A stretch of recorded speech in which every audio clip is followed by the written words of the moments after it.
Assalamualaikum warahmatullahi wabarakatuh.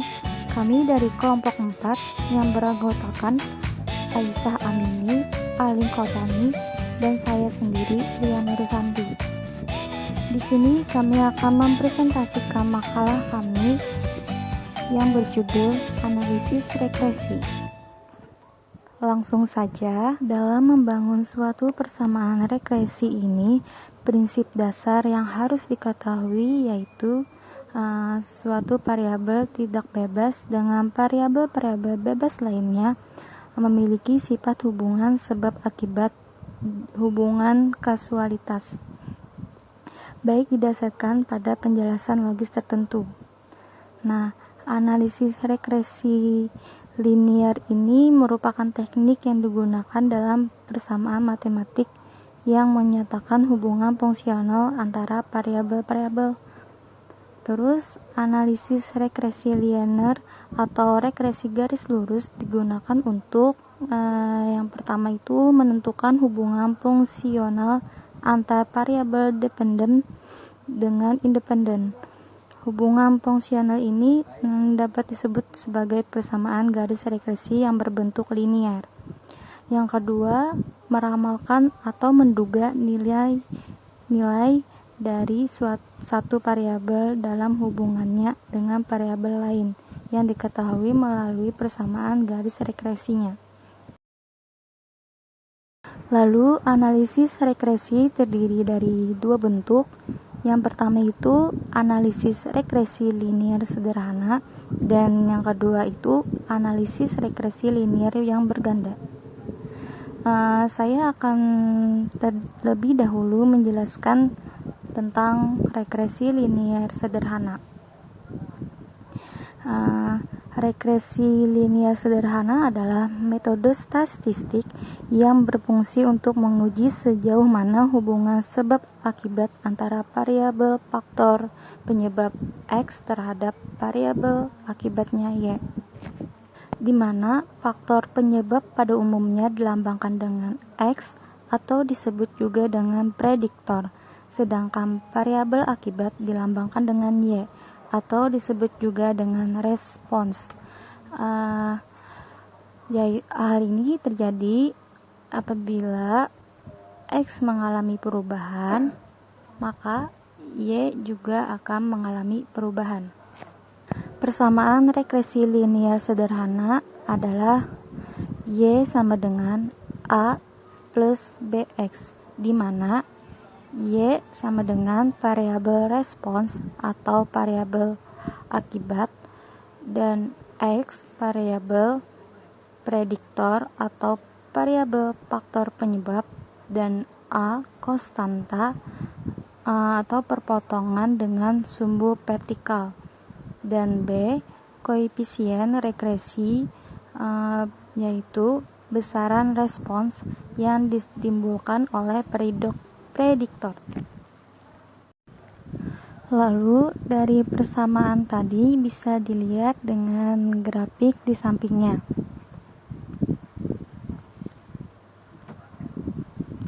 Nah, lalu besarnya regresi sederhana secara matematik diekspresikan yaitu A sama dengan sigma Y1 dikali dengan sigma X1 pangkat 2 dikurangkan dengan sigma X1 dikali sigma X1 kali Y1 dibagi dengan N, di mana N adalah jumlah data,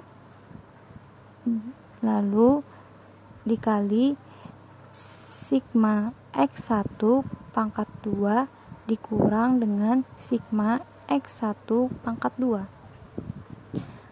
Untuk bagian B-nya yaitu B sama dengan N dalam kurung sigma X1 dikali Y1 dikurang dengan sigma X1 dikali sigma Y1 dan dibagi dengan N sigma X1 pangkat 2 dikurang dengan sigma X1 pangkat 2. Untuk uji keberartian regresi linear sederhana ada 7. Yang pertama itu menentukan tujuan dari analisis regresi linear sederhana. Lalu yang kedua, mengidentifikasi variabel faktor penyebab dan variabel akibat. Yang ketiga, melakukan pengumpulan data dengan bentuk tabel. Yang keempat, menghitung X pangkat 2, X kali Y, dan total dari masing-masingnya. Yang keempat, menghitung A dan B menggunakan rumus yang telah ditentukan seperti yang sudah dijelaskan tadi. Lalu yang keenam, membuat model persamaan garis regresi. Terus yang ketujuh atau yang terakhir, melakukan prediksi terhadap variabel prediktor atau respons. Itu saja yang saya sampaikan. Untuk bagian regresi linear berganda akan dijelaskan oleh saudari saya, Aisyah Amini. Oke, kali ini kita akan membahas mengenai analisis regresi linear berganda. Regresi linear berganda adalah suatu model persamaan yang menjelaskan hubungan satu variabel tak bebas atau kita sebut dengan Y dengan dua atau lebih variabel bebas atau kita sebut dengan X. Bedanya dengan linear sederhana, linear berganda ini memiliki variabel bebasnya yang lebih dari satu, bisa 2, 3, ataupun lebih. Nah, tujuan dari uji regresi berganda ini adalah untuk memprediksi nilai variabel tak bebas apabila variabel bebasnya diketahui, dan juga dapat mengetahui arah hubungan variabel tak bebas dengan variabel bebasnya. Jadi di sini kita akan mengetahui bagaimana pengaruh antara variabel X terhadap variabel Y-nya. Nah, sedangkan untuk persamaan dari regresi linear berganda ini adalah sebagai berikut, yaitu Y sama dengan A ditambah B1 X1 ditambah B2 X2 ditambah sampai dengan Bn Xn, di mana Y ini adalah variabel tak bebasnya atau dependent atau respon. A adalah konstanta, B1, B2, B3 dan sampai Bn itu adalah nilai koefisien regresi. Sedangkan untuk X1, X2 hingga Xn adalah variabel bebasnya atau independent atau prediktor. Syarat yang harus terpenuhi dalam regresi linear berganda ada 7 macam. Mari kita bahas satu persatu. 1. Data interval atau rasio. Syarat ini tidak perlu pengujian, cukup pastikan bahwa data yang kita gunakan adalah data interval atau rasio. Yang kedua, linearitas. Syarat ini diuji dengan uji linearitas regresi, misalnya dengan menggunakan kurva estimasi. Dengan kurva estimasi ini, kita bisa menentukan adanya hubungan linear atau tidaknya dengan melihat v-value linearitas. Jika v-value-nya kurang dari 0,05, maka terdapat hubungannya linear antara variabel X dan variabel Y. Yang ketiga, normalitas residual. Residual adalah beda antara Y dengan Y prediksi, di mana Y adalah variabel terikat, sedangkan Y prediksi adalah Y hasil persamaan regresi yang dibuat. Uji ini diuji dengan berbagai metode, seperti uji Shapiro-Wilk, Lilliefors atau Kolmogorov-Smirnov, Anderson-Darling, Ryan-Joyner, Shapiro-Francia, Jarque-Wera, Squinus-Curtois test, dan lain-lain. Keempat, known outlier. Jadi data yang kita gunakan adalah data yang tidak outlier. Outlier disebut dengan data pencicilan atau data yang nilainya ekstrim. 5. Homoskedastisitas. Homoskedastisitas adalah kondisi di mana varians dari error bersifat konstan atau tetap. Dengan kata lain, bahwa varians dari error bersifat identik untuk setiap pengamatan. Untuk menguji homoskedastisitas ini, digunakan uji dari Glaser, uji Park, uji White, Spearman, dan lain-lain. 6. Non-multikolinearitas. Multikolinearitas adalah kondisi di mana terdapat interkolerasi atau korelasi kuat antar variabel bebas di dalam model. Dinyatakan adanya interkolerasi jika korelasi antar variabel bebas di dalam model regresi linear berganda lebih dari 0,8. Yang ketujuh, non-autokorelasi. Autokorelasi diartikan terdapat korelasi antara waktu dan sering terjadi pada regresi linear berganda dengan data time series atau runtun waktu, dan jarang terjadi pada data cross-section. Uji ini diuji dengan menggunakan nilai Darwin-Watson dan Rantes. Oke, kita lanjutkan mengenai uji keberartian regresi linear berganda. Sebelum persamaan regresi digunakan dalam membuat kesimpulan, terlebih dahulu diperiksa setidaknya mengenai kelinearan dan keberartiannya. Pemeriksaan ini ditempuh melalui pengujian hipotesis. Uji keberartian ini dilakukan untuk meyakinkan diri apakah regresi yang telah didapat berdasarkan penelitian memiliki keberartian apabila digunakan dalam membuat suatu kesimpulan. Oh ya, dalam pengujian keberartian ini diperlukan juga dua macam jumlah kuadrat, yaitu jumlah kuadrat untuk regresi yang ditulis dengan jkreg dan jumlah kuadrat untuk sisa atau residu yang ditulis dengan jkres. Secara umum, jumlah kuadrat tersebut dapat dihitung sebagai berikut. Untuk jkreg, dengan derajat kebebasan dk sama dengan k. Untuk jkres, dengan derajat kebebasan dk sama dengan n dikurang k dikurang 1 untuk sampel berukuran n. Dengan demikian, uji keberartian regresi berganda dapat dihitung dengan menggunakan f-hitung sebagai berikut.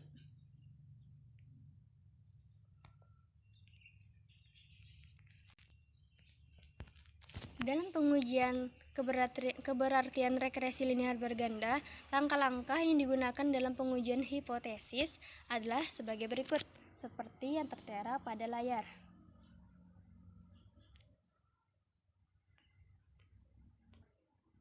Selanjutnya mengenai koefisien korelasi. Nilai koefisien korelasi merupakan nilai yang digunakan untuk mengukur kekuatan atau keeratan suatu hubungan antar variabel. Koefisien korelasi biasanya disimbolkan dengan R, dengan rumus seperti yang tertera pada layar. B1 sigma X1Y ditambah B2 sigma X2Y dibagi dengan sigma Y kuadrat. Lanjut, yaitu koefisien determinasi. Koefisien determinasi bertujuan untuk mengetahui persentase pengaruh variabel bebas terhadap variabel tak bebas. Nilainya akan dikatakan baik jika berada di atas 0,5 karena koefisien determinasi ini berkisar antara 0 hingga 1. Koefisien ini disimbolkan dengan R kuadrat. Koefisien determinasi dapat dihitung dari rumus sebagai berikut. Sehingga rumus umum koefisien determinasinya yaitu sebagai berikut. Bisa dilihat pada layar.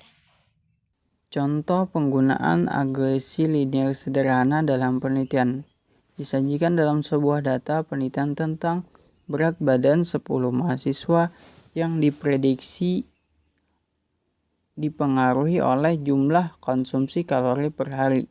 Untuk menganalisis kasus ini, hal yang dilakukan adalah yang pertama yaitu menentukan tujuan, apakah konsumsi jumlah kalori per hari mempengaruhi berat badan mahasiswa. Dan yang kedua adalah variabel. Variabel ada variabel X, yaitu variabel bebas jumlah kalori per hari. Dan variabel Y, yaitu variabel tak bebas jumlah berat badan. Disajikan dalam sebuah tabel berikut ini, yang mana telah dibuat. Tabel yang dibuat untuk mempermudah dalam melakukan perhitungan. Di bawah ini, koefisien regresi A ditentukan menggunakan rumus dari persamaan. Untuk menentukan nilai A, dari persamaan kita masukkan nilai yang ada di dalam tabel. Kemudian kita dapatkan nilai A yaitu 2,608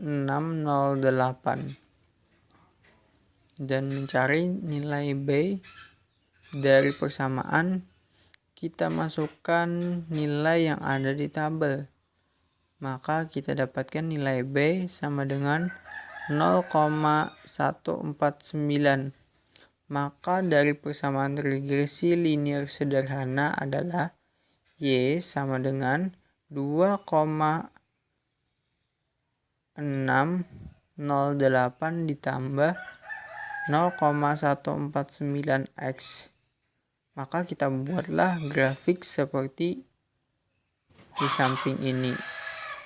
Dari data regresi linier sederhana. Contoh penggunaan regresi linier berganda dalam penelitian.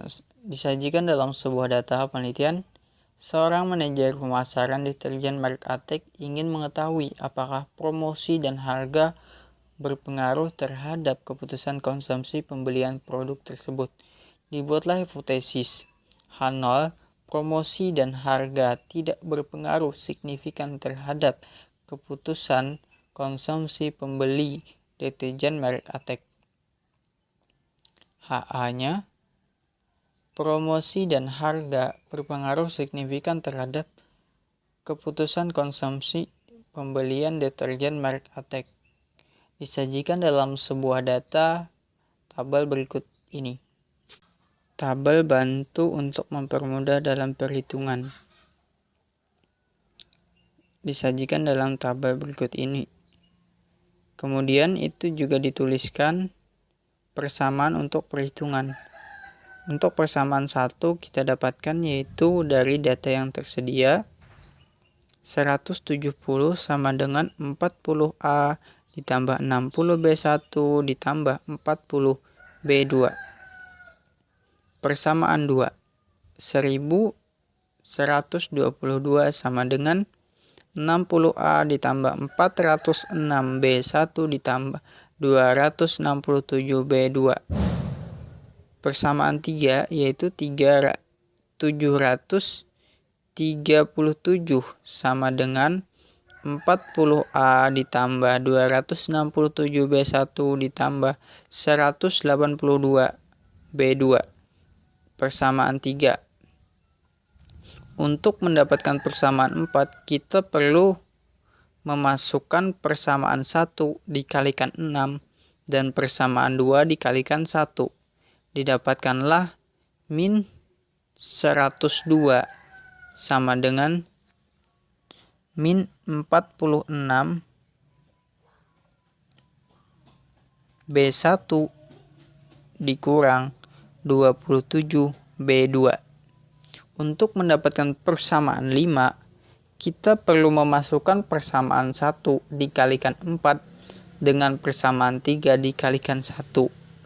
Maka didapatkanlah persamaan 5 minus 57 sama dengan minus 27 B1 dikurang 22 B2. Dari persamaan 4 dikalikan 27 dan persamaan 5 dikalikan 46, didapatkanlah B2 sama dengan minus 132 dibagi 283 sama dengan minus 0,466. Harga B dimasukkan dalam persamaan 1, persamaan 4 atau 5. Dimasukkanlah 102 sama dengan minus 46 B1 dikurang 27. Kita masukkan B2-nya minus 0,466. Setelah dimasukkan kita dapat hasil B1 dengan jumlah 2,4909. Setelah kita mendapatkan B1 dan B2 nilainya, maka kita masukkan dalam persamaan 1. persamaan 1 yaitu 170 sama dengan 10A ditambah 60. Kita masukkan B1 ditambah 40 dan kita masukkan B2 nya dan didapatkan nilai A sama dengan 3,9186. Jadi A itu sama dengan 3,9186, B1 nya sama dengan 2,4909 dan B2 nya minus 0,466. Jadi dibuatlah persamaan regresi Y yaitu 3,918 ditambah 2,4909 X1 dikurang 0,466 X2. Untuk pengujian hipotesis itu kita masukkan koefisien kolerasi berganda. Dari persamaan tersebut kita masukkan dan didapatkan R-nya sama dengan 0,77525238. Kemudian kita akan mencari koefisien determinan, yaitu R yang telah kita dapatkan itu dipangkatkan 2. Didapatkan nilai 0,60. Untuk perhitungan F perhitungan itu kita masukkan persamaan terlebih dahulu. Persamaannya sudah ada. Kemudian kita masukkan dari data perhitungan yang sudah ada. Kita masukkan R-nya NK dikurang 1. Kemudian K 1 dikurang R pangkat 2. Nah, itu didapatkan nilai 5,25. Untuk F tabelnya kita hitung DK terbilangnya 2, DK penyebutnya sama dengan 7. F tabelnya sama dengan 4,74. Berdasarkan hipotesis yang telah dibuat, kita dapatkan HO yaitu variabel promosi dan harga tidak berpengaruh signifikan terhadap keputusan konsumen pembelian deterjen merek Attack. HA-nya itu adalah variabel promosi dan harga berpengaruh signifikan terhadap keputusan konsumen pembelian deterjen merek Attack. Di sini ada kriterianya, yaitu F hitung strip F tabel HO diterima. F hitung lebih besar dari F tabel, maka HO ditolak dan HA diterima.